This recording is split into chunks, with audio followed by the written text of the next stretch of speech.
2006, chart time. But then, after 4 years,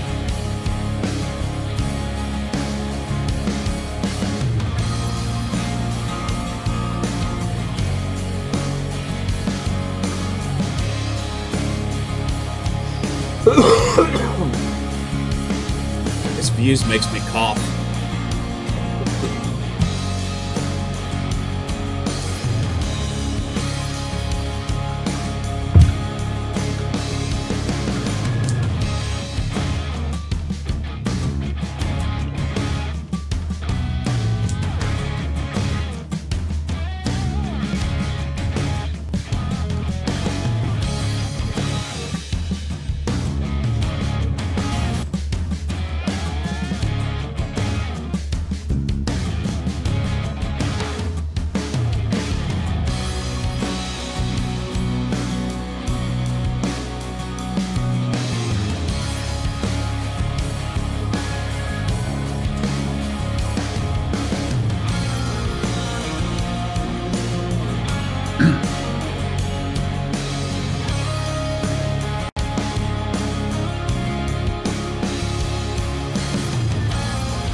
Welcome to Inside Vaping, your weekly resource for vaping news. Our show airs live on Tuesday nights at 10 p.m. to midnight Eastern Time via this live YouTube stream at www.youtube.com/InsideVaping. Our show is divided into two distinct segments, the first half being the more PG-13 prim and proper version. If you choose to participate in the second uncensored half of the show, you may join us exclusively on the Quest Vaping Network at Vapers TV/Quest Vaping. But be warned, if you're ever in the same room with the Green, don't fall asleep or you may wake up with a Fat Daddy 510 installed on your shoulder. Joining me as always are my co-hosts, Uncle Dagger and the Green. Good evening, gentlemen. How are you this week? How have your vaping weeks been? James, I know it's been a busy one for you. Yeah, I mean, definitely got to spend some time at Vape Expo in Ann Arbor, Michigan, and that was an experience. We'll be talking about that a little bit later on. Got some really interesting e-liquids this week. A couple of them I picked up at the show. And Dane, I don't know if you've ever been to an event where there's so many different, well, obviously you have been, where there's a plethora of different e-liquid manufacturers, and you just don't know where to go, you don't know what to try, and honestly, a lot of times I don't end up trying anything because of that. I'm just kind of set in my ways when it comes to flavors. But I did find a really good one. But let's go ahead and check in with the Green and then introduce our special guest tonight.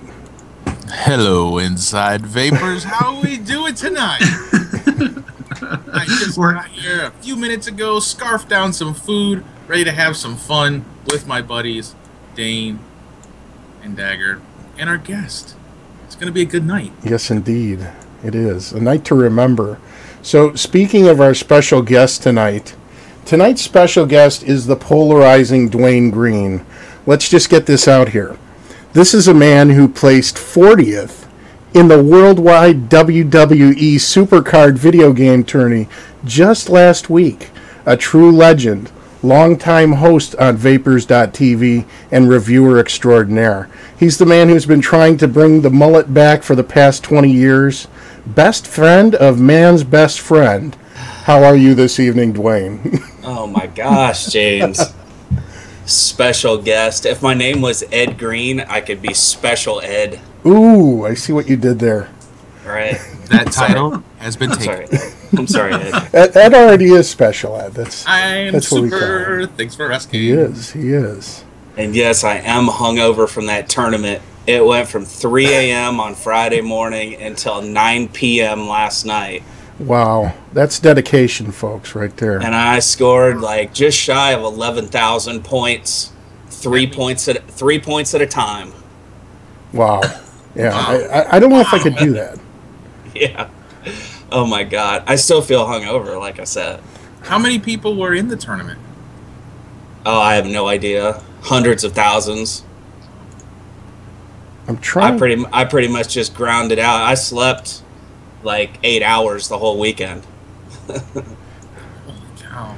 So, for the uninitiated, Duane is a professional pet sitter. Yes. Dog walker, pet taxi, dog whisperer, you name it, he does it. And not just dogs. I think you said there were some more exotic animals that you've had to handle in the past, Duane. Is that correct? Oh, you mean like the skunks and stuff like that? Yeah, obviously the skunk, but I know there were some others as well. I thought there were. Maybe not. Well, what are you referring to, James? I don't know. I thought there was some kind of an exotic pet that you had to handle a while back. Maybe it was the skunk. I don't know. I don't know. There's been all kinds of stuff. Lizards and iguanas and birds and parrots. I had a parrot that came after me one time. He didn't like me too much. He didn't like his owner being gone. The skunk was pretty cool. It's kind of like having a cat, only they, will kind of shit anywhere, even if they have a cat box. It's kind of like having a small child, I guess. Right, yeah. They're friendly, though. They're pretty neat. Yeah. Well, if anybody wants to find out... Taking care of pets is fun. It's a good job. Yeah, I mean, I'll tell you what. I've got 2 dogs, and boy, are they a handful. I can't imagine doing it full-time, but, it's something that you love, and it's good to do something that you love. And there's houses that have half a dozen or more dogs, and there's a few places I go that have, 10 to 20 cats. Yeah. So the numbers get up there. Yeah, we have a neighbor who has 10 or 20 cats, and I wish she could contain them because they like to micturate on our garden in the front, which I think you've mentioned that before. Yes. Well, first off, I do want to briefly recap the weekend at Vape Expo. Dean, it was a great time. There was a nice selection of vendors. There were some really great people in attendance. Vaping Militia held some successful auctions in the evenings. The vendors were pleased with the turnout. It was a really positive vibe to the event as a whole, and I enjoyed conversing with some of the people that I had not met in person before. Troy, who's a longtime listener of VP Live, and also following the show now, and Jay Poma, who I've met before, and then Jamel. And Jamel has a pretty good e-liquid line as well. He's an interesting guy. He makes these big hookahs. I don't know if I've ever seen them, Duane. They're like lunch boxes with the hookah hoses that run out of them. And there's like 6 or 8 of them hooked up to the thing. So it makes it really nice if you're a vendor that has a table set up with juices to sample. Have you ever seen those? I've seen pictures of them. Is it a regulated deal or straight 5 volts? Because I've seen different ones. Yeah, they're variable voltage, I think. I believe now if you use the term variable wattage, you may end up with an injunction from Evolve. That's my understanding. There's actually a company out there that makes these gigantic fancy ones that'll put off like 12 hoses or more that are to be used in nightclubs and stuff. Yeah. Have you ever seen that? Yeah, I did. That guy was actually in Miami, wasn't he, Dane? Yeah, he was. Yeah, he and was. I tried that hookah, and it was just, I don't know, it just didn't work as well. It was a good concept, but I think the execution was a little bit poor. But I think they're coming out with a new version. But one of the first things I want to mention here is, there were 2 events going on at the same time, Dane. Right. I think you have something to say about that as well. I mean, VCC Tennessee was going on at the same time. It went really well from what I read. I did not attend. I wish I would have, because it looked like a good time was had by all. And they raised some much needed money for advocacy. I guess the last toll was $3,600. And they did so without the spectacle of a cloud competition. Imagine that. And as a matter of fact, if I remember right, James, I think we spoke about this, Expo and VCC Tennessee neither had a cloud competition, and a great time was still had by all. Yeah, that's true. And in the case of VCC, I know, that was partly due to the insurance, the liability that they would have had to cover if they had a cloud contest at that event. And you know what? Everything kind of changed. The whole dialogue changed after Vape Blast 2 and what happened there. Sure. So now Kevin Skipper with the VCC events, they won't be having cloud competitions anymore. And the cloud competition issue at Vape Expo was actually a point of contention. And that's one of the things I want to bring up here, because I know there's people who feel like that is now an important part of vaping, and that needs to be present at every meet or every major event that is out there. It really doesn't. It's not necessary. And that's coming from somebody who does enjoy SUB-OHMing. It's just, you're not able to dictate what everyone who walks into that building is running, and to encourage them to push themselves harder and try to produce these bigger clouds, I think is irresponsible. You're always going to have that wild card out there. You may have somebody who walks into an event with an unsafe build, and there's nothing you can really do about that, but you shouldn't encourage it. So I mean, think about it in the way of sports cars. I mean, in racing, you've got a designated area where it's safe and to go 150, 180 Right. miles an hour and race your cars. Sure. They don't do it in the middle of downtown Chicago. Right. And that's kind of the same. You don't want to be doing these super sub-ohms. It could be dangerous. Something could happen in the middle of a crowd. Right, right. And that's a very valid concern. So the one thing I did want to mention here, and I kind of agonized over whether or not to bring this up, but there was a gentleman that was at Vape Expo, and I'm not going to mention the name of his company, but if you were there, you're going to know who I'm talking about. He was a pretty tall guy, big guy in a pink shirt. He was an e-liquid vendor, and initially he was very, very upset on the Facebook group. I mean, to the point of profanity and saying he was going to pull out. He was no longer going to support the event because they had decided no cloud contest. And this particular vendor produces a high VG line of liquids. And he said this was going to be disastrous as far as advertising for his company. He wanted to have a cloud contest. He wanted people to use this high VG juice. He ended up still attending. And I think he had a good time. I think his company did well. But I'm talking about you, Mr. Pink Shirt, high VG line stacked cell juice vendor right now. Because I sat at the table next to this guy, and he was talking to Zen, and he threw a business card across the table to Zen, and he said, look at what these people were handing out. And I'm thinking the worst of the worst when he says that. I don't know what to expect. What were they handing out? It looked like a business card. It was from Enthalpy, which is one of the most respected labs for GCMS testing in the industry. And Enthalpy was handing out their business cards to e-liquid manufacturers. Dane, they were simply pointing out that if a vendor was interested in testing their lines, Enthalpy provides that service. Doesn't that kind of blow your mind that somebody would have that type of a reaction to it? Yeah, it really does, because Enthalpy tests e-liquids for a lot of vendors in the industry. And in fact, their pricing on testing of liquids is much more reasonable than most labs across the country. And the irony to me is Enthalpy tests e-liquids for many of the vendors, a pretty big percentage of them that were at Vape Expo. So, I kind of failed to see where this is out of line, at least in this guy's eyes. I mean, all they're offering is a service. And let's face it, we've been to big meets and business cards get thrown around like crazy everywhere. Yeah. Well, the obvious thing to me would be that perhaps this gentleman doesn't want his e-liquid tested. Yeah. That's what I'm hearing too, because that's the first I'm hearing of this, and I want to be lazy. I make great tasting juices, and I just don't want to deal with having to spend more money. I want to make lots of money. Yeah, and I don't want to test my stuff. Not right. The other thing too is this: I don't have the same stance as a lot of people do on this whole diacetyl AP thing. This is my firm belief.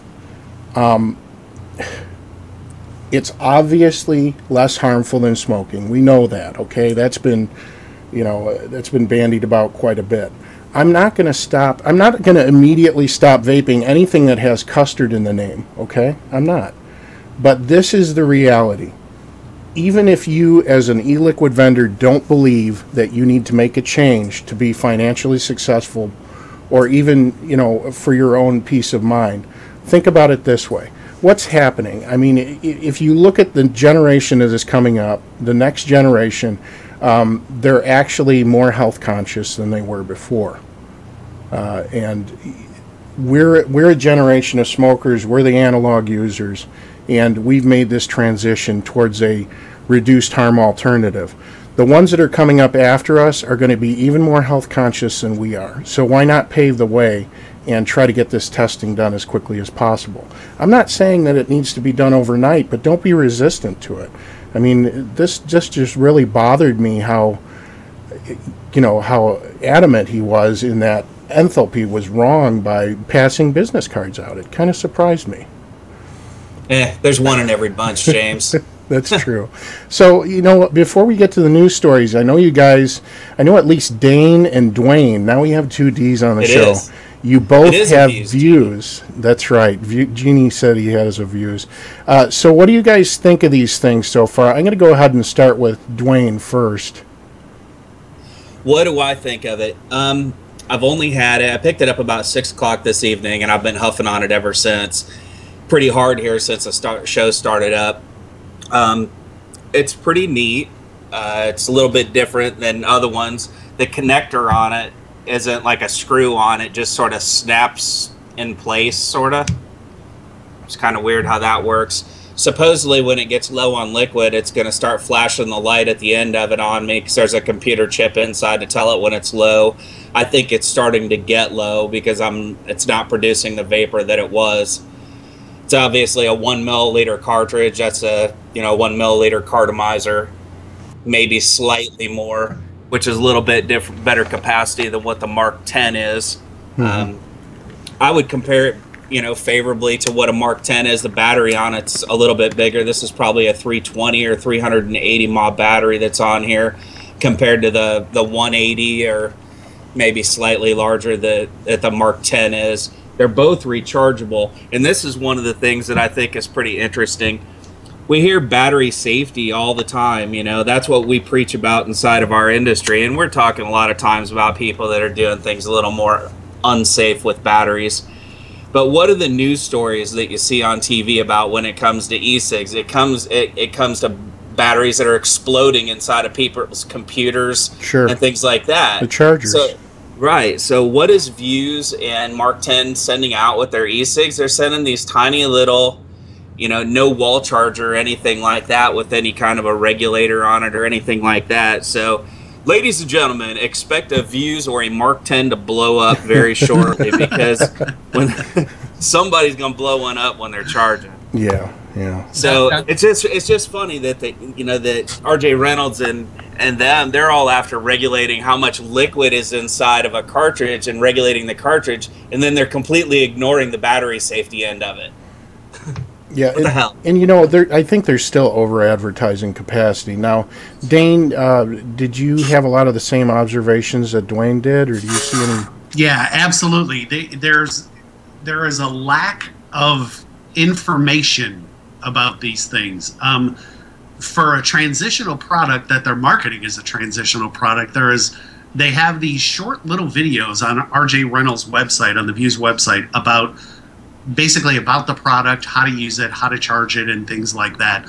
And those were fine and great as a brief introduction, but that was it. That was all there was. The flavor of it I didn't find as great. I mean, it's very, very comparable to most of the Cigalikes in flavor, at least to me.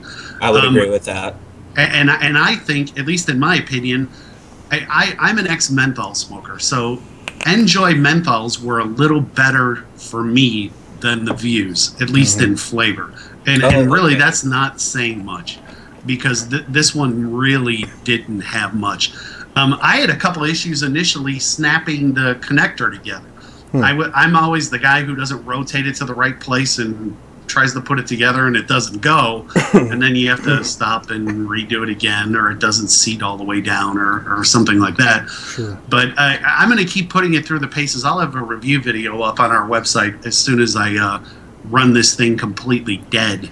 Yeah, and see what kind of life I get out of it. If you're wondering why, Dane is reviewing this and Duane is reviewing this, it's obviously they have better things to vape now, but this is one of those ever important transitional devices. A lot of users start out on cig-alikes because they want the convenience and they want something that's very similar to an analog. So that's why they do this. I mean, obviously AG does a lot of reviews for Genesis devices, advanced user devices, but it's important not to lose sight of the products that are introductions for people. And sometimes they don't start off with an ego. Now, as far as the flavor of it goes, I would say that the Mark X probably has better flavor, since they actually added flavor. Because Mark X originally didn't have any flavor in it at all. It was just straight PG, VG, and nicotine. Now it has kind of a cocoa tobacco sort of taste to it. This really still doesn't have much of a taste. It's got a very slight bit of tobacco flavor, because I have the tobacco one, and you said you got the menthol one. Right. And I don't do the menthol, but it's weaker on flavor. It does produce good vapor. It's pretty high in PG, I can tell, because my tongue is getting a little bit raw from vaping it. Nicotine content was something that wasn't showed on any of the literature that came with it, and Dane said earlier he couldn't find anything on their website about it either, so there's that. Yeah. As far as transitional products go, though, I mean, I started on a little cig-alike like this, and that's what I quit vaping with. And I think a lot of times when people get these, they go, "That sucks." Well, yeah, it sucks compared to what you're using now. But when you were smoking cigarettes and you could only take like half a hit off of one, I mean, because vaping, when you first start it, when you switch from cigarettes, is almost like a little more harsh, because there's more substance to the vapor. Yeah, and I know Ed's been vaping for a long time. And Ed, what were you going to say? I know you had something I actually picked up those. I used it. I used it for a little bit. The flavor wasn't like outstanding. Yeah. I could see someone that would pick them up that's never tried one before that goes, "Hey, this is kind of interesting." Sure. I wasn't digging the connector like you guys. Is it still kind of wobbly on there? It's a little wonky. It's different because it doesn't screw together, so you're not going to have threads to strip out, but it is a little wonky. Yeah, the snake on Facebook chat, or on, YouTube, Facebook. I got Facebook on the brain right now. Is it refillable?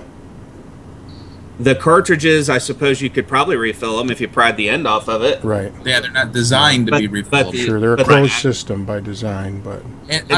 I don't know whether when that battery chip goes and says, if you run it all the way dry and the battery tells it that it's dead, that the cartridge is dead, it may not even function. Right. Well, you have another 37 minutes to find out, so start puffing. Okay. I'll work on that. Chain vape. So we're going to go ahead and follow up to a story we talked about last week here, and let me go ahead and pull up the screenshot. This is, I got the Quest logo overlaid on it. Let me go ahead and remove that. And I just want to say one last thing about that. Compared to when we started, a kit like that was going to cost something like $70 or $80. Yeah. What do these cost? $10. $10. So quite a bit cheaper. And it's important to note, like in the upcoming weeks, we're going to be talking about how now Big Tobacco is kind of playing catch up. We've been talking about what's the term they're all using now, Dane? They're using VTM, which is, what is it? It's vapor tanks and mods. Correct. And now you have Big Tobacco that's trying to create pseudo tank systems, but they're still closed. You were going to say something, Duane? Yeah, the last thing I wanted to say about the Vuse is that in the 3-4 hours that I've been using it, compared to all, I bought, a dozen ecigs that were locally at different gas stations and stuff, and did the show about them a few months back. Yeah. So based on 15 different disposable gas station, some rechargeable, whatever, that I've had in my hands, the Vuse is as good as any of them. Yeah. As far as how well it works. Very similar. It's very similar, but it's as good or better than, some of them are just suck, like the fin, the FIN fin. Yeah. That thing's terrible. Which they're actually getting into the VTR market or the fins I've tried too. They're awful. The battery life is short. There's no flavor in there. It tastes like the inside of a plastic sleeve. That's not a good thing. No. One of the best flavors that I've had was the Swisher Sweet one, but once again, low capacity. It's a real short battery and. Yeah. So, but they're cheaper. They're only like $6. So I've got a screenshot up here on the screen of the vaping section. Now this is a vaping section at this was a Six Flags in St. Louis, I believe. And if you look here, it is sponsored by St. Louis Vapor. Now we were talking about designated vaping sections. And supposedly there's a couple of these, but it's interesting that they are actually sponsored by a store. And it's only for electronic cigarettes. So we talked about I can't remember the name of the aircraft carrier we talked about. It was it George Washington? Yes. Was that it? Yeah. Was. So I'm actually kind of encouraged by this. Obviously Disney has these designated smoking areas, but it's smokers and vapors, and at least this gets people curious too, because they have a sign, they've got some information on the sign, an email address and a phone number to call, etc. So that's kind of neat. Let's go ahead and move on to the first story of the evening here, and this is from the New York Daily News. I'm going to go ahead and try to pull this link up. Last time I tried to pull it up, it started playing an ad, and the ad had very loud music, so we'll see if we can get this to work. And hopefully I don't get the same ad. All right, let's take a look here. Oh, I don't think I really ever defined a... that is not what I wanted. Here we go. Daily Politics. Bill would ban sale of flavored e-cigarettes. So this is from the New York Daily News, and this is actually what I think Russ is talking about this tonight. But there's a councilman from Queens. This is Councilman Constantinides. Boy, where's Dimmy when you need him? No kidding. Constantinides. Constantinides. There you go. Constantinides will introduce legislation Tuesday, that is today, to ban the fruity flavors, saying they entice kids to start puffing on devices. These flavors are direct marketing to children. They appeal to children, and we're taking them out of that market. These guys are not in the quitting business. They're in the addiction business, Constantinides continued.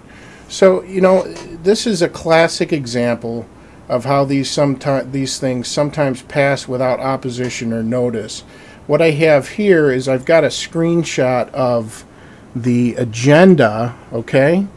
And this is from page 11 of a page 18, or of an 18-page agenda.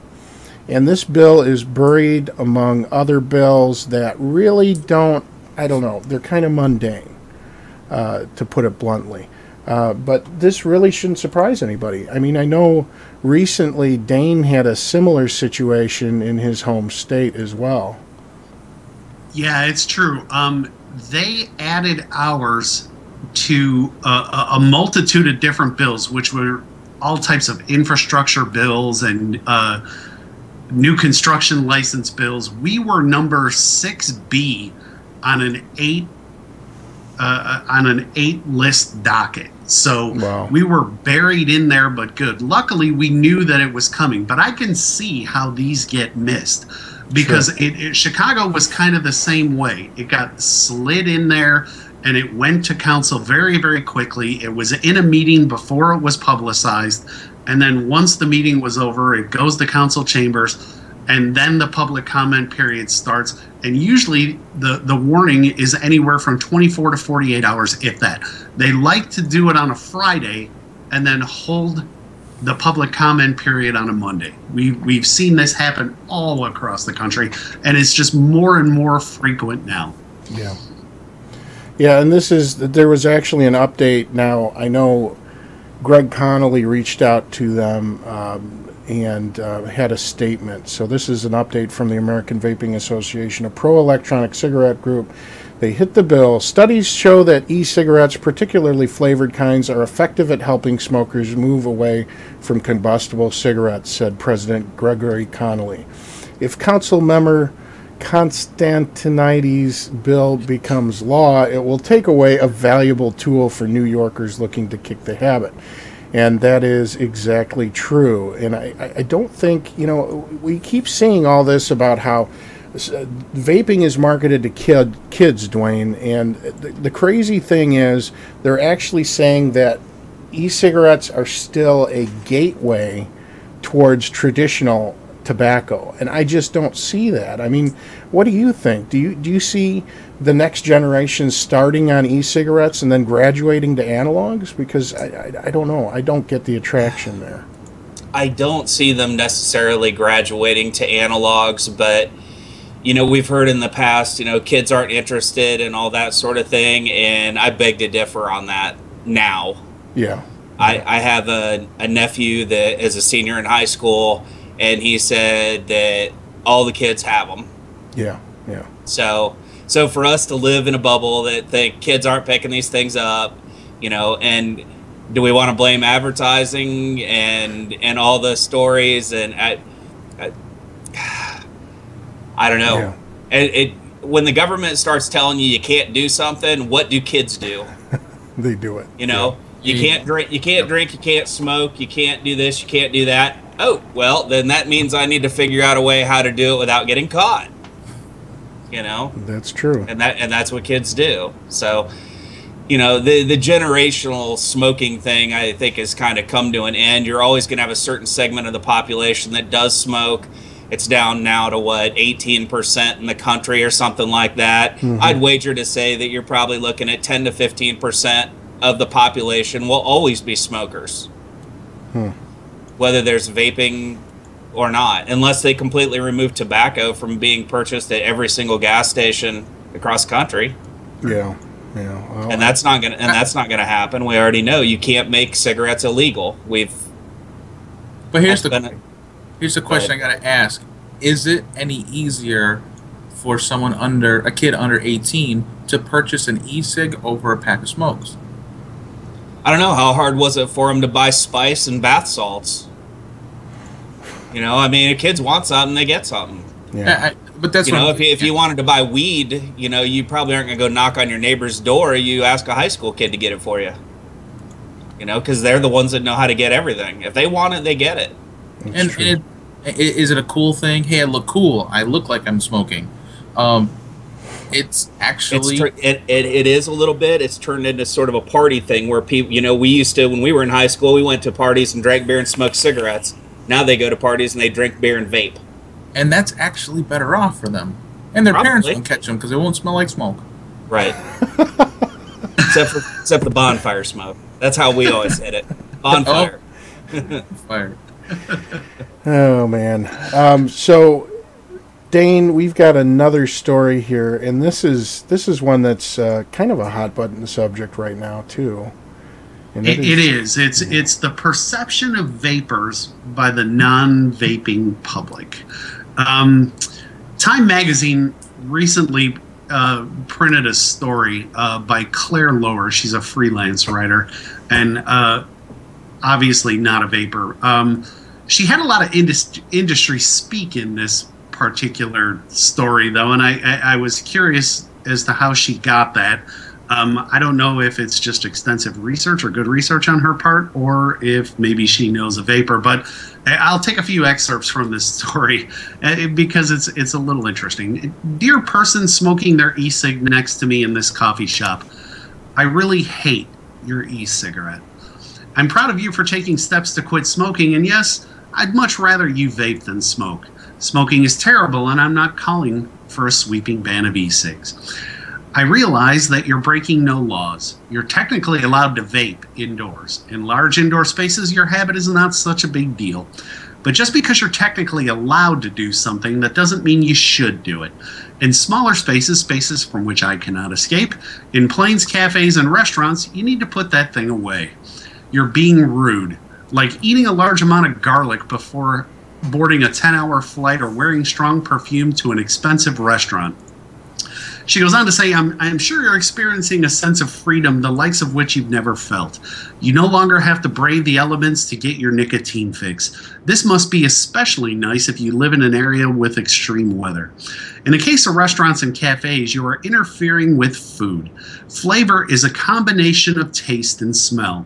And with the smell of pina colada air freshener floating under my nose, currently, you're not creating a positive view of this culture. Vaping liquid called lizard juice, you need all the goodwill you can generate. Subjecting people to cloying foods-esque scent is not the way to go about it. Besides being annoying, you may be giving people headaches or allergic reactions. You know, here's my question to you guys on the panel. What do you believe the perception of vapors to be to the non-vaping public? And in what ways can this perception be changed? Is it something that we can do? Can we change this perception? You know what? I do want to mention one thing first with this whole letter. I believe this was written by somebody that has a lot of insight into vaping in general, because they use terminology and they used slang that would lead you to believe that they either vaped or they had a lot of friends that vaped or were otherwise an insider. And, you know, that doesn't... I sympathize with a lot of the points. The strong cologne, for one example, you know, the perfume issue. I'm sure most of our viewers are familiar with that. I mean, you walk into an elevator and somebody has just doused himself in Axe body spray, and then it lingers with you. I mean, that's obviously offensive. I've been an offender on the garlic front after a few nights of gyro consumption or after a splurge on oven-baked garlic bulbs at Tuscany in Chicago. So I'm familiar with that as well. And it all comes down to having a sense of, you know, social propriety or etiquette. But I do believe that part of it has to do with geography as well, because if you think about it, you know, what did we vape on? I mean, Ed, when you started and you vaped, I mean, heck, most people probably didn't even know you were vaping unless they saw a blue light at the end of your device or a green light. Absolutely. They didn't know you were vaping. And back then you could say, well, can you even smell it? Well, yeah. That's mainly because a little 510 battery only put out a little wisp of a vape. Yeah, nobody could smell it. But yeah, I think perception, the people that actually talk to me, they're open to it. It's the ones that don't talk to you. The look you get every once in a while. Of course, I'm always conscious of who's around me. I have kids. I'm not going to vape around somebody else's kids unless they're a vapor themselves. Yeah. Different story. Unfortunately, there's a lot of negative stigma out there, and that's what people hear. And we got to get the positive out there. Yeah, I want to get to Duane's idea on this story, but first I want to ask Dane. Now we got two D's to keep straight here. Dane, being that you worked for many years in the restaurant industry, I'm sure most of our viewers are aware. I'm sure you can sympathize with the reaction this writer had to inconsiderate vapors in an eatery. I mean... Yeah, and you know, we got a lot in fine dining. You open up a can of worms of complaints like it's Pandora's box. Somebody always complains about something. Somebody smells offensive, or they don't like the fragrance that a woman is wearing, or that old lady has too much perfume on. Why is that guy smoking a cigar over there? I know I'm in the non-smoking section, but I can still smell it. You know, I can sympathize. And James, I know you and I talked about this in a pre-show meeting. Mm-hmm. I can tell you from the proprietor's point of view that my customers are my money. Mm-hmm. And if it's out of line, and I have always said, and I know Dimitri does the same thing in his restaurant, if I got a guy blowing enormous, fat, dense clouds in my dining room, I'm going to ask him to stop. And if he doesn't stop, I'll have them removed. And I mean, it's common courtesy. Yeah. You can't tell someone to take perfume off. You know, there's nothing you can do. All you can do is reseat a customer. So, you know, tell them to take a shower and use less of it. Is that acceptable? The patio section is open. That's right. So, Duane, obviously your work means you are communing with animals in nature, but it also takes you into people's homes. I'm assuming no cat pee scented honey tobacco flavors are enjoyed in said domiciles, but have you ever had anyone object to your vaping on the job? Actually, when I went and testified before the city council several years ago when they were working to implement the ban in Indianapolis, the indoor vaping ban, one of my customers saw that in the newspaper and told me not to vape in his house. Yeah. Well, that's his right. Well, and I think he was kind of half kidding, but he was just letting me know that he saw the 2-page article inside the newspaper. As far as people doing it in public, I mean, be considerate. I don't necessarily frequent a lot of restaurants and bars, confined areas where people are going to go in there and be rude about it. Seems like to some degree this is almost more of a coastal thing. You see people in New York complaining about it, and you see people in LA complaining about it. Don't see too much complaining about it going on in Indianapolis. But then again, people in Indianapolis that are smokers, I don't think a lot of them are necessarily going to feel entitled to go into a restaurant or even feel comfortable to go into a restaurant and start, blowing vapor out into the place when they know that it's not allowed by law and they know that people aren't going to like it. We're just kind of Midwestern that way. Yeah. The only time I've ever openly vaped inside of a public place was I went to see a movie, and I was literally the only person inside the movie theater, just me. Yeah. And I sat in the back row, and I vaped like a mother during that show. Wow. But other than that, when I go to a restaurant and stuff, if I even take the device in with me, it's strictly stealth vaping. Mm-hmm. Yeah. But, a lot of people, as vaping becomes more popular, there's a lot of idiots out there, and they don't care one way or another about anybody else's rights or anything else. So the complaints are going to continue to go on because you're not going to be able to police everybody. Par states from the chat that she'll vape in the Taco Bell drive-thru. Blow it right in the store. I think vaping may actually cover up the end results of Taco Bell as well. Yeah, it's perfectly acceptable at Taco Bell and White Castle. That's right. Feel free. That's right, because you get those jewels of onions that they serve on those. Oh my gosh. It takes a couple of days to get the smell of White Castle out of my car when I just pick it up and drive it home. Not even open it in the car. It's rough. And also bread from Subway. I don't know what's up with that, but the bread from Subway clings to your clothes for days at a time. Everybody knows you ate at Subway. You're not supposed to put it in your pocket. That's what a sub sandwich is for.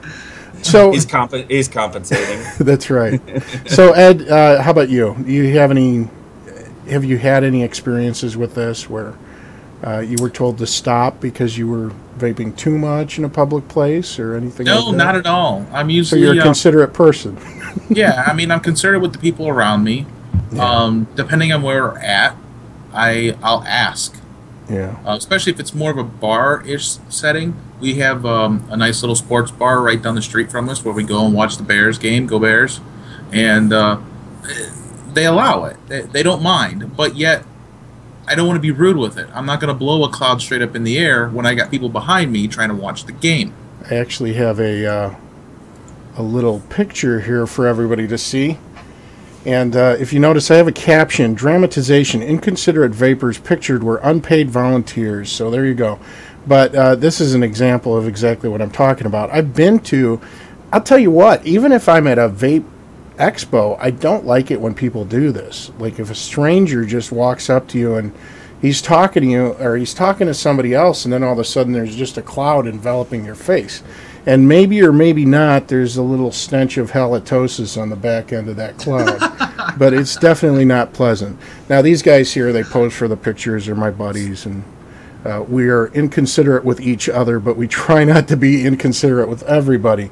So basically, my summarization of this is be mindful of your actions and their impact to those around you. And it's got nothing to do with the toxicity of the exhaled vapors. So don't even use that argument when people talk about, perceptions. Like they're afraid that this is going to give them secondhand smoke. Just look at the social propriety of your actions. So, think about where you're at. Be mindful of that. Be respectful. And that's what we've always advocated. Well, to paraphrase a famous quote, my rights end where your rights start and vice versa. Yeah, I don't know. So you're saying that it's their right to do whatever they want to do? I mean... No. I'm saying that if you're going to go in someplace and be disrespectful, right, that other people have rights too. They have a right to sit in a restaurant and breathe clean air. Yeah. I mean, I personally don't have a problem. I mean, and that may be unpopular, but I don't have a problem with vaping bans not allowing people to vape in restaurants and stuff like that. You can't smoke in there. You can't vape in there. And whether we find it offensive or not, some people might. Yeah. Well, I would have to disagree with you there. I don't think there should be indoor vaping bans when it comes to businesses. The businesses have every right. If they with a bar, I would agree with you, because I think that bars are adult establishments as opposed to restaurants where the children are there. Well, and that's absolutely, I get where you're coming from, but yet it should still be that restaurant's decision. Hey, I want people to vape here, and from a purely libertarian standpoint, I completely agree with you from business owners' rights. But we're dealing with a bunch of stupid idiots that do it now wherever they want to. So you kind of end up having to make laws to keep the idiots away. Yeah, I can see both sides of the coin, but that's where it comes from. Yeah, I know in the few situations that I've been in where I've been in a place that allows vaping and also has families with kids, it kind of freaks me out. Like if I'm vaping and I'm vaping openly, not necessarily blowing clouds, but still enough to where it's drifting across into somebody else's area. It bothers me when I see kids there, because I feel like I'm doing something wrong, which in effect, it's a little bit inconsiderate on my part to do that, even if they do allow it. So while I see your point too, Ed, again, it should come down to common sense. That's the bottom line here. And if you're a pancake house, then I would think you wouldn't allow vaping. If you're a bar, yes, I would think you would allow vaping. But I don't know. I see both points, but and I agree with you. When there's kids around, it's like I feel bad about, like, I'm making sure I'm downwind from them. I mean, I'll let a little cloud go in the house, and I got my little one. She's 3 now, and she starts. I'm like, ah, shit, and I just gotta put it away. I mean, I still don't want to set a bad example, because smoking was a bad example. Vaping isn't exactly a great example. I mean, it's better than smoking, but does a 5-year-old want to get into the political discussion of whether it's right, wrong, more or less harmful? No, man, they just see me sitting here huffing and blowing out they don't know. All right, boy, this hour has actually flown by, and we've still got a lot of content to cover, so I'm going to go ahead and jump right into the Q&A here. So we have the Q&A with AG. That's right. We're going to formally start it here, and I believe Dane has the first question for AG. Yep, it's a multi-parter here. So, from what I understand, Duane, you're a wrestling fan, correct? Oh yeah. Okay, so the first question is do you believe it's real? The outcomes are predetermined. A lot of the moves are not necessarily things that are done to intentionally hurt the other person, but does it require a premier athlete with superior skills to be able to perform? Hell yeah, it does. All right, to me, it's entertainment. I don't think it's real. I don't believe, but it's like watching a soap opera, sort of. Only with fighting. It's true. So AG versus Brock Lesnar. Who wins and what's your finisher? Oh, of course I win. I'd drop that punk. He stands no chance against me. Oh, what would be my finisher? Shit, I don't have my own original one. I'd have to steal one. If I was gonna steal a finisher, I'd probably just turn it around on him and drop an F5 on him. Just use his own finisher on it? Just use his own on him. Just embarrass him. So what would AG's wrestling name be? And would you be a face or would you be a heel? Oh, I think it's well established I'd be a heel. I doubt if I'd make. I've long thought you were a heel personally. One of those. I doubt if I'd make guys. it as a baby face. I'd have to be like Stone Cold Steve Austin-ish, which means I'd really need to bulk up and be insulting and stuff. Go out and drink beer after the matches. Yeah, I'd definitely be a heel. I don't know what'd be a good name for me. Hadn't really thought about that. I don't know. With Almighty God, I don't know how you can go wrong with that one. AG, the Porcelain Punisher. Porcelain Punisher, that's good. That's a great name for a finisher, too. You just come out there with an old toilet and smash somebody with it. Smash it over his There head. you go. James was talking about how you're now number 40 in the WWE Supercard tourney in the world. Our question is, do you think you might need an intervention with this video game? Oh, my wife would tell you I seriously need an intervention. There's been two tournaments. There was one a couple weeks ago. I finished number 75 in that one, and then the one that got over yesterday, I was number 40. And on Game Center on my phone, which is how it logs into the game, I'm ranked like 270 something out of 500,000 people. Wow. So overall in the world, I'm ranked like 270th. So, and yes, I need a serious intervention. I've done like coming up on 12,000 matches on my phone. He's already beaten everyone. Yeah, Wait, is this all on your phone? Oh yeah, yeah. It's a game on my phone. just staring at that little screen from morning till night. He must have a Obsessing. great data plan. Oh well, I was sitting here on my couch doing it all weekend. Wi-Fi, yeah, Wi-Fi all the way. You can get an emulator and put it on your computer too, but that doesn't work as well on mine for some reason. It goes faster on my phone. You know, I had a bunch of questions prepared that were vape related, but I don't think I'm going to ask them. I think I'm going to actually skip right by most of them. We are going to talk a little bit about it, but one of the first questions I want to ask you is if there was Boxer briefs, Par. Boxer briefs. Par asked boxers or briefs, and of course Duane wears boxer briefs. If there was a movie produced about your life, who would play you and why? Well, that's a good question. I'd probably have to say Rob Lowe would play me. The ugly Rob Lowe from the DirecTV commercials? No, it'd be creepy Rob Lowe. Creepy Rob Lowe. I'm familiar with that. Oh, he's got another commercial where he's creepy Rob Lowe. Yeah, it'd be Rob Lowe because he could be the normal Rob Lowe or he could be the creepy Rob Lowe. Yeah, there's a couple. You know, the one that surprised me is Harry Connick Jr. played a creep in a movie, and I can't remember what it was called. But well, imagine that because he looks like a child molester. Well, I don't know. I mean, I'm just familiar with his Happy Christmas music, Duane. So, but yeah, he played some kind of a creep stalker in some movie, and it kind of surprised me. But he was in that movie with Sigourney Weaver. That might have been it. Where she was the serial killer specialist. Remember that? I thought he was in one with Reese Witherspoon where he played a stalker, but maybe I'm thinking of a different movie. Maybe because he played in a couple of creepy movies like that back when he got into it. I guess maybe he really was a creep.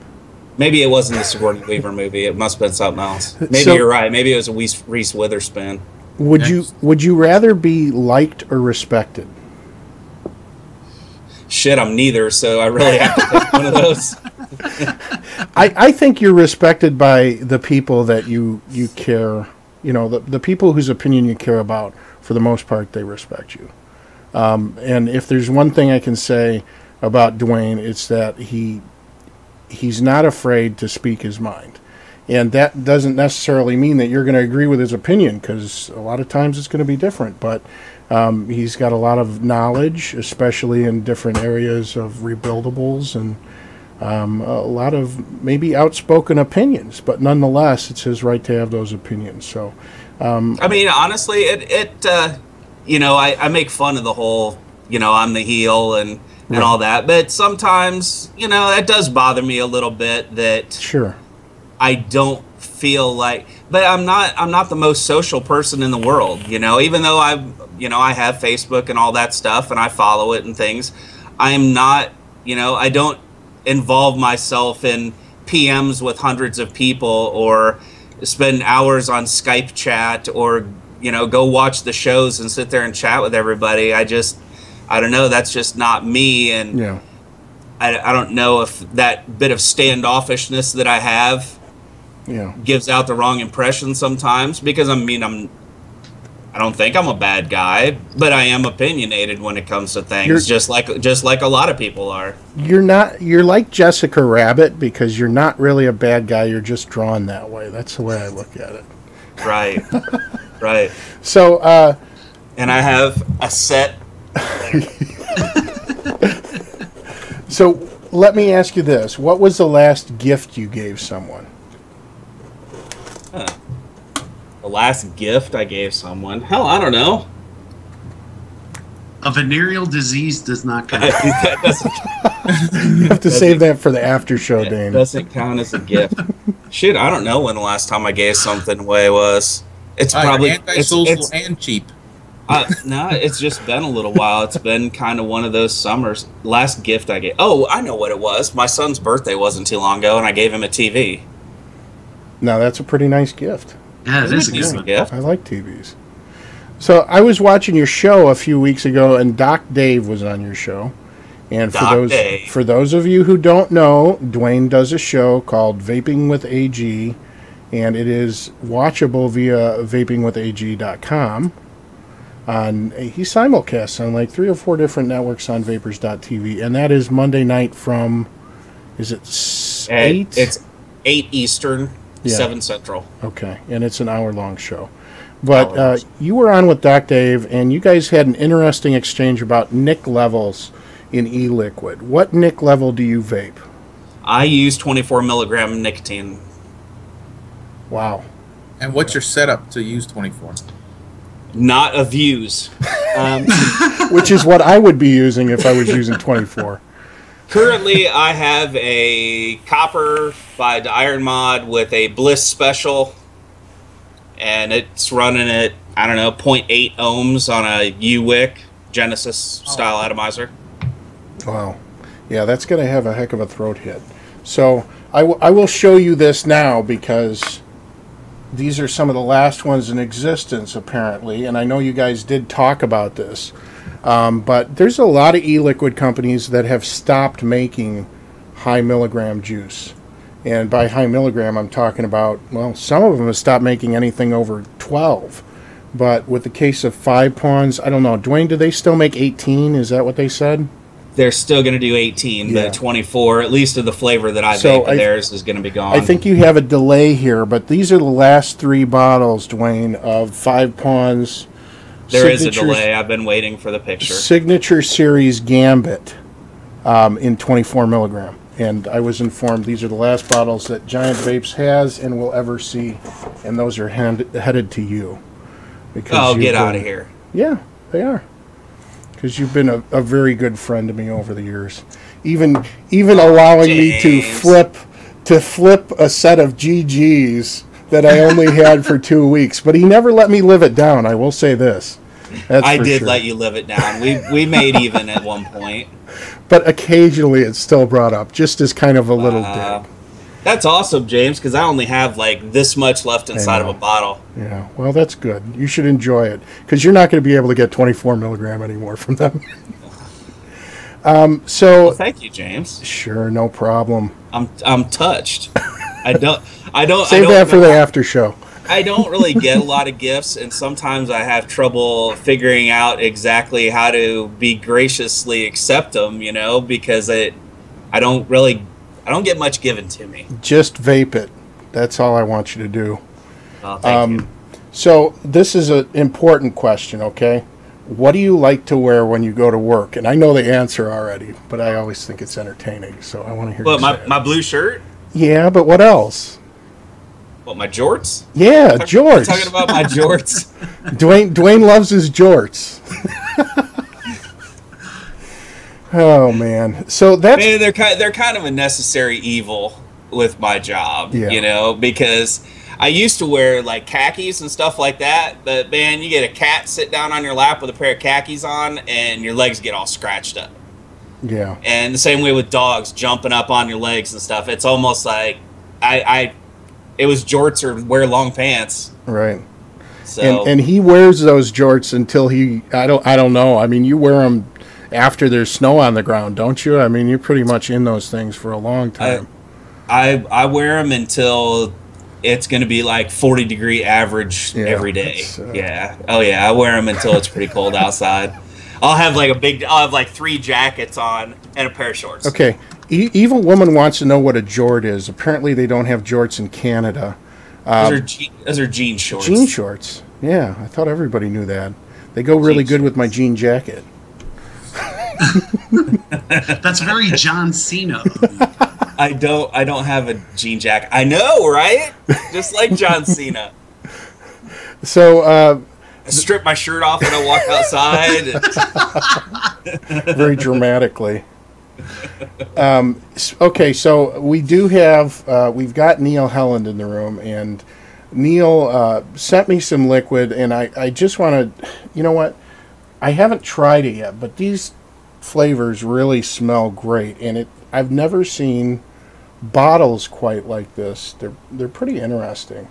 So this is Blueberry Crumble, and his line is called Guru E-Juice, and Neil's kind of one of these old school vapors. You know, he's been in the game for a while, just like Duane, and really clean smelling flavors. I have not tried them yet. I've heard good things, but if you look, the bottles actually have the name of the company embossed on them, which I thought was pretty neat. But I've got 3 here. I've got Blueberry Crumble Sinister, which has a little sinister sound to it, and then 4x4, which I hope does not taste like a oak or pine board. Okay, I know we keep jumping around a little bit, but this 24 milligram going away kind of bothers me a little bit. I realize that it's not a big seller for a lot of people and that sort of thing. Problem is that that's what I vape, and that's what people vape. And you can look at, and I understand where a business has to look at it from, you know, I'm only selling 10 bottles of this and I'm selling 500 bottles of 6 milligram. But that means that there's 10 people out there that are counting on that 24 milligram liquid because you're selling it. Somebody is buying it. I mean, if you're not selling any bottles of it, then nobody's relying on it. You know, if you need a prescription and your doctor writes you a prescription for something and you need twice as much of it as what the normal guy does, he has you take 2 pills, not 1 pill.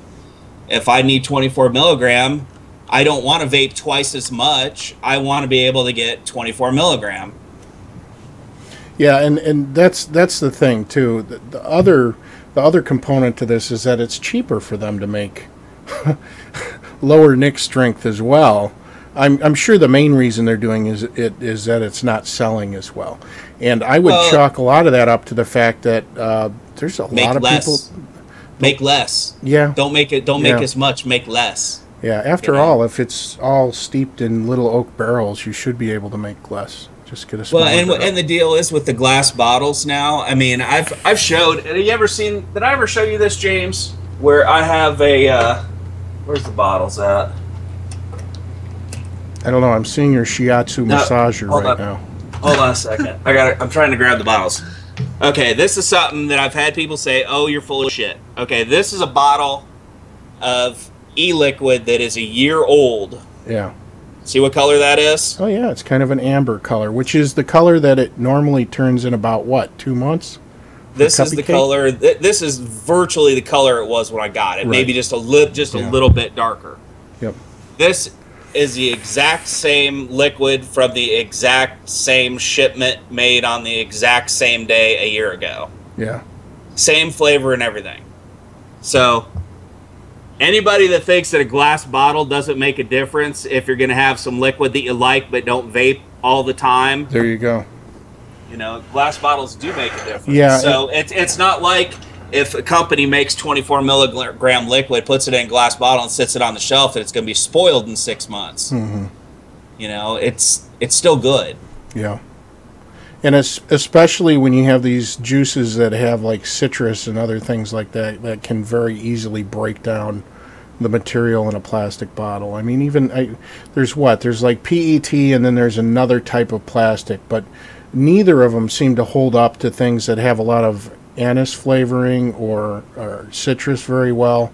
And, you know, I can attest to the fact that if you have like a menthol in a plastic bottle that's sitting in a box with a bunch of other juices, that whole box is going to taste like menthol after 3 or 4 months. I agree. I had a shoebox when I first started vaping. About the first year, I was putting all my liquid inside of a shoebox, closed the lid on it when I was done, and I went back to get a flavor out of there later on, and everything in the whole box was skunked. It all tasted like one another because everything was bleeding between all the plastic bottles in there. Yeah. All right, we have a request in chat for the link for Guru E-Juice, which I do not have handy, so hopefully somebody can... Oh, you know what? Here's the link to the actual Facebook group, which for some reason I can't use chat right now, so I'm sorry about that, but it is... It's not only that, James, you can't drop links in YouTube. Really? Okay, so that must be the issue. Okay. But if you guys are going to move over to Quest with us, we can drop it there. Yeah, definitely. So the after show, we will definitely talk about it there. One more thing I did want to talk about. We're doing a giveaway on our YouTube page. While I was at Vape Expo, I talked to these guys over at Simply E-Juice, okay? I ended up buying 9 bottles of this liquid, which totally came out of the blue because I did not expect to find something I would like this much. But this is Luscious Lemonade from Simply E-Juice.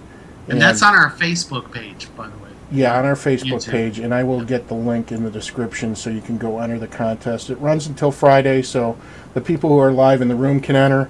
And then you can also enter if you're watching the replay, as long as you do it before Friday. But I have never had, Dane, you know how when you have a liquid that has citrus in it, sometimes it tastes like lemon pledge if it's got lemon in it? Yes, I get that a lot. And then the other thing, too, is if you have it on your coils and your coils start to dry out, it leaves this really weird taste in the coils that you can't get out. And I found that with lime and lemon both. With this one, for some reason, I'm not getting it, and that's why I bought so much of it. They've got another one that's a seasonal flavor called Precious Pumpkin, and I don't typically like pumpkin flavors because they overspice it. They've got all these other spices that they add to it, and the pumpkin gets lost. These are really good. We're going to be doing some upcoming reviews for those. And you know what? The guys over there tried to give me juice to review, and I paid for it because I like their juice a lot, and it's really clean stuff. So moving on, we're going to talk about the big story here.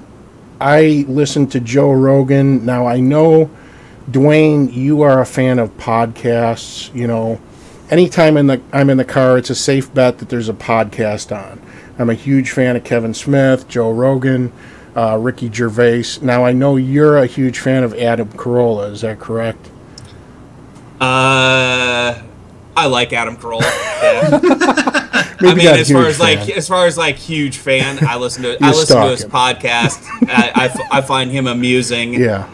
I like he has Matt Atchity from Rotten Tomatoes on every week, and they play Rotten Tomatoes game. And he has Deaf Frat Guy on there, and Deaf Frat Guy's hilarious. So. Well, you're familiar with Joe Rogan, right? You know. Yeah. Oh, yeah. Joe Rogan. Yeah. Sure. UFC commentator, ex-Fear Factor host. Yeah. Opinionated, wild, and crazy guy. I mean, he's a pothead. Yeah, he's a pothead, and that's the thing. It's like, you know, we had this discussion a couple weeks ago about whether this is a good thing or a bad thing for the vape industry to be associated at this time with pending legislation. And we're not going to get into that right now, but I will say this. I was listening to episode 549, and let me go ahead and pull this screenshot up. Episode 549. There we go. And there's the link if you want to subscribe to Joe Rogan. And he had comedian Big J Okerson on his show, who's been on Comedy Central and a couple of other shows. And this is what Big J Okerson had to say about ecigs. Big J, what up, dog? Yeah, buddy. Thanks for coming in, man. For having me. It's very exciting. What is that? Is that an e-cigarette you puffing on? You know, Congress is trying to fucking ban those finally. That's fine. They're stepping in. The government's stepping up and ending these evil e-cigarettes that are stealing money from the mouths of the babies of the families that own the tobacco companies. Which is Marlboro. Who makes your preferred brand? Logic. And I do the Logic Zero, no nicotine.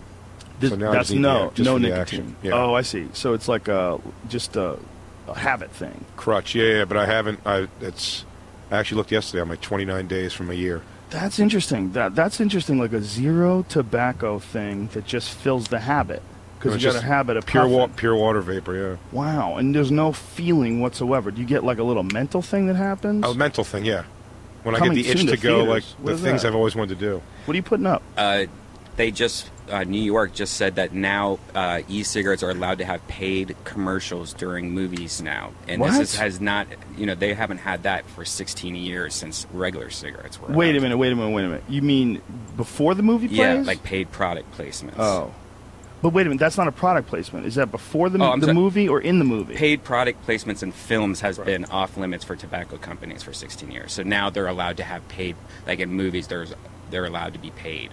So what you're saying is like if you watch the Incredibles or whatever, And they all pulled they're out smoking e-smoke. e-cigarettes, they're getting paid for that. Yeah. I don't know why I said the Incredibles. I was going to say, Or Toy Story. Pixar's going to throw in. Toy Story. Well, I was gonna say, what's the November Man? What's the new one with the Pierce Brosnan. Yeah. fella? Yeah. So if he's smoking an e-cigarette, it's one of those things. Right.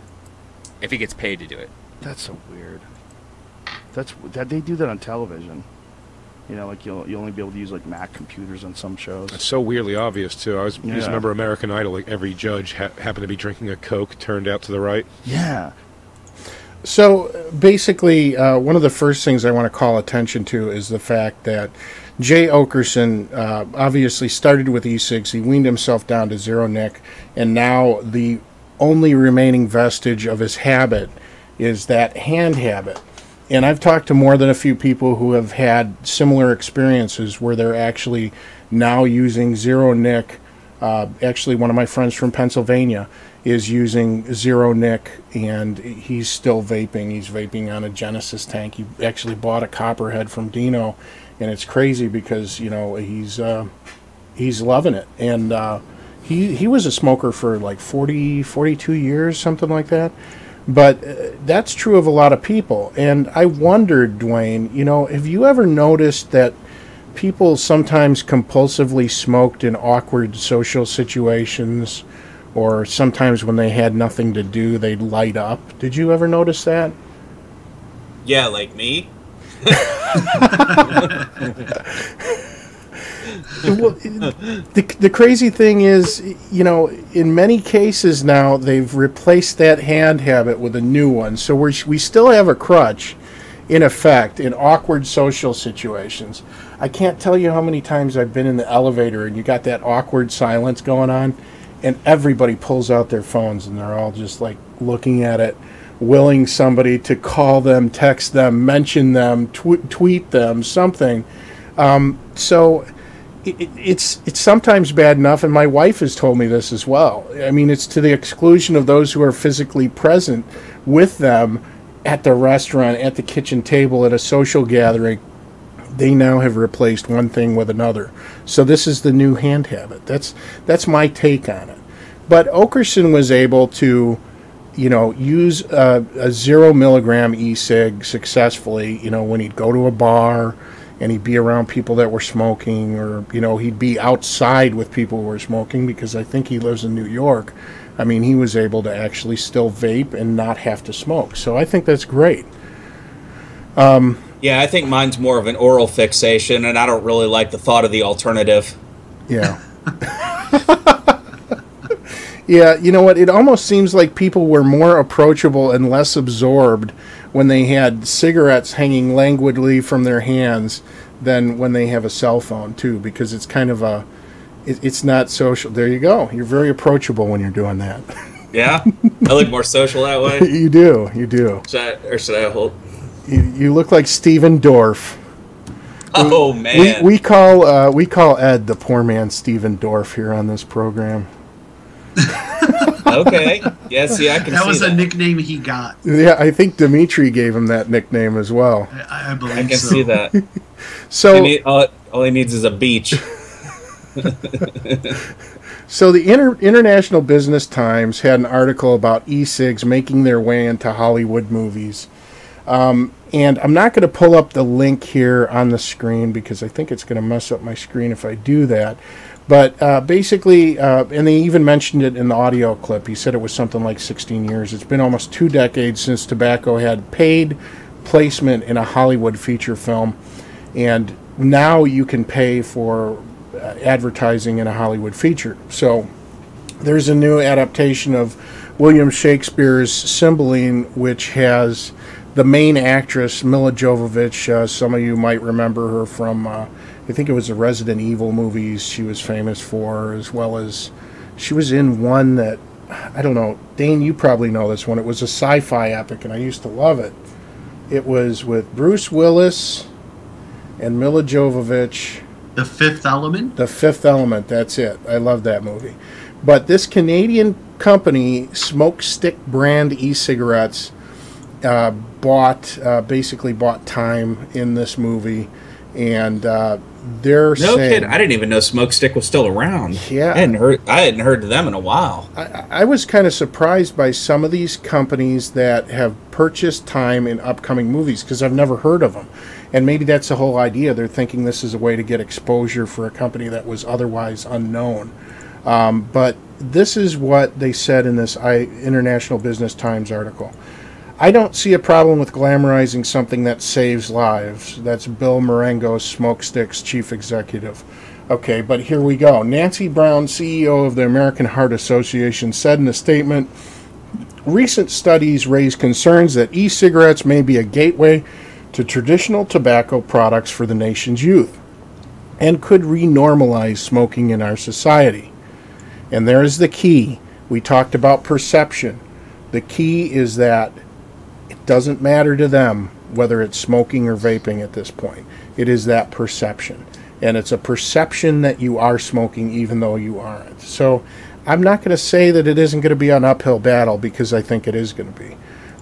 There's also an upcoming film, Duane, and I don't know if you read any of the information on... Your eyes just got really wide.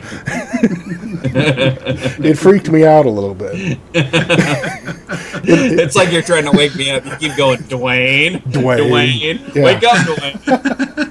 In the upcoming film Director's Cut, it's a crowdsourced picture directed by Adam Rifkin and starring, among others, Penn Jillette.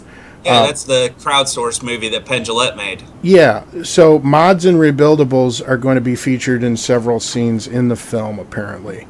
And sweet. I believe Andy Hahn from the Vape unit, and there's a couple other people that were actually on set, kind of providing some oversight into how the advanced devices work.